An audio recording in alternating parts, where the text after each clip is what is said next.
आणि आता एक मोठी बातमी समोर येते। धनगर आंदोलकांनी जलसमाधी घेतल्याचा संशय व्यक्त करण्यात येतोय। धनगर समाजाला आरक्षणाच्या मागणीसाठी जलसमाधीचा त्यांनी इशारा दिलेला होता आणि आज दोन आंदोलक बेपत्ता झालेले आहेत। अहमदनगर जिल्ह्यातील प्रवरा संगम येथील गोदावरी नदीकाठी एक चिठ्ठी सापडली आहे आणि गोदावरी नदीकाठच्या पुलावर चपला सुद्धा सापडलेल्या आहेत आणि त्याचमुळे हा संशय व्यक्त केला जातोय।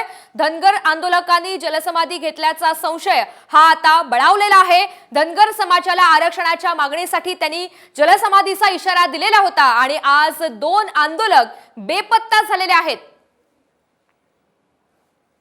अहमदनगर जिल्ह्यातील प्रवरा संगम इथल्या गोदावरी नदीकाठी एक चिठ्ठी सुद्धा सापडलेली आहे अशी माहिती प्राप्त होतीये। दरम्यान गोदावरी नदीकाठच्या पुलावर चपला सुद्धा सापडलेल्या आहेत आणि त्याचमुळे हा संशय बळावतोय। धनगर आंदोलकांनी जलसमाधी घेतल्याचा संशय व्यक्त करण्यात येतोय। अहमदनगर जिल्ह्यातली ही संपूर्ण घटना आहे।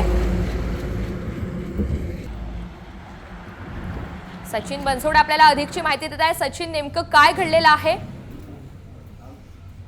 धनगर समाजाचा समाज जो आहे तो एसटी मध्ये करावा आणि एसटीच्या सवलती त्यांना लागू कराव्यात या मागणीसाठी 6 धनगर बांधव जे आहेत ते गेल्या 8 दिवसांपासून नेवासा पाटा येथे आमरण उपोषणासाठी बसलेले होते। मात्र त्यांची कुठल्याही पद्धतीची दखल जी आहे ती शासनाकडून प्रशासनाकडून घेतली गेलेली आहे आणि त्यामुळे त्यांनी जलसमाधीचा इशारा दिला होता आणि आज सकाळी आंदोलकांपैकी 2 धनगर आंदोलक जे आहेत ते बेपत्ता आहेत।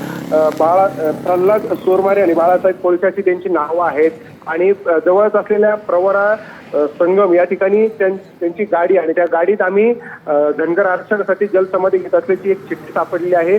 यासोबतच त्या नदीकाठी जे आहेत त्यांच्या चपला देखील मिळून आलेल्या आहेत।